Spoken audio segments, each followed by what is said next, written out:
ከቀድሞ ባለቤቱ ጋር ነው የታረቀው። ስለዚህ ይሄ ነገር ደግሞ ናችሁ ሰላም ናችሁ፣ ሰላማችሁ ብዝት ተተረፍርፍ ይበል በያላችሁበት ቦታ። ሀገራችንን ኢትዮጵያን ሰላም፣ አንድነት፣ ፍቅሯን ይመልስልን። እኔ የምለው እዚህ ቲክቶክ መንደር ገና ገባ ስል ዞር ስል ይሄን ቪዲዮ አየሁና በጣም ገረመኝ። ታውቃላችሁ፣ በጣም ገረመኝ። እኔ የምለው ማለት ነው ትላልቆች ባጠፉት እስኪ ትናንሾቹ ልጆች ምን አረጉ? ህጻናት ናቸው፣ ምንም ማያውቁ የዋህ እንስሶች ማለት ነው። እንስሳ ብላችሁ ህጻናት ማለት ነው። አሁን እንደዚህ አይኑን እንደዚህ አድርጋችሁ ምን ደስ ይላችኋል? እንድ ምን አይነት ናችሁ? ወይኔ እንደዚህ የምታደርጉ ሰዎች እሺ፣ ትላልቆቹ የፈለጋችሁትን አድርጓቸው፣ አጣሟቸው፣ አወላግዷቸው፣ የፈለጋችሁት አድርጓቸው። ህፃኑ ምን አረጋችሁ? በእውነት ምን አደረጋችሁ? እስኪ ህፃኑ ምንም አያውቅ እዚህ ግባ ቢሉት ገደል የሚገባ ልጅ ነው ህፃን ልጅ ማለት ነው። ህፃን ልጅ ማለት እንስሳ ነው። በነገራችን ላይ ትላልቅ ሰዎች ያጠፉት ነገር በልጆች ላይ እንደዚህ ህፃን ልጅ ላይ ማድረግ ለሱ እርስ በራሳቸው ያው በነገራችን ላይ እነዚህ እነ ሩታ አብርሽ ተከታታያቸውም አላውቅም።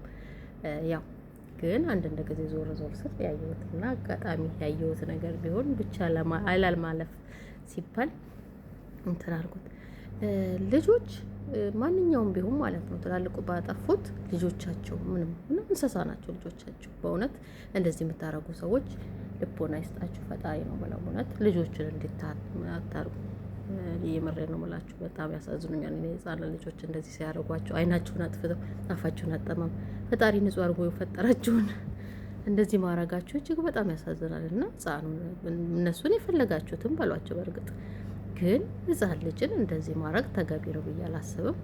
ህፃን ልጅ ማለት በጣም እንስሳ ነው፣ ምንም ማያውቅ ወደ መራው የሚመራ ነው ህፃን ልጅ ማለት ነው።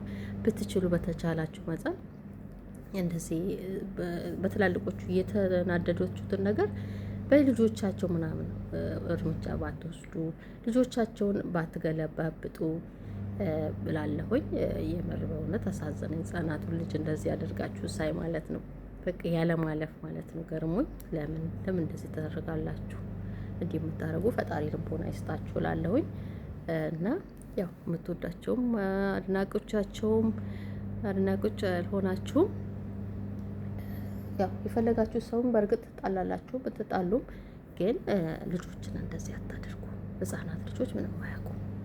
በተቻላችሁ መጠን ህፃናቶችን ያው ትላልቆችን መናገር ትችላላችሁ፣ መገልበጥ መዘቅዘቅ ትችላላችሁ፣ ማወላቀድ ምናምን ታደርጋችሁ ትችላላችሁ። ግን እነዚህ ምስኪን ህፃኖች ላይ እንደዚህ ባታደርጉ እላለሁኝ። እንግዲህ ወሬ ያበዛውባችሁ። በተረፈ ሰላማችሁ ብዙ ትርፍርፍ ይበል እና ሰላም ቆዩልኝ። ወዳችኋለሁ።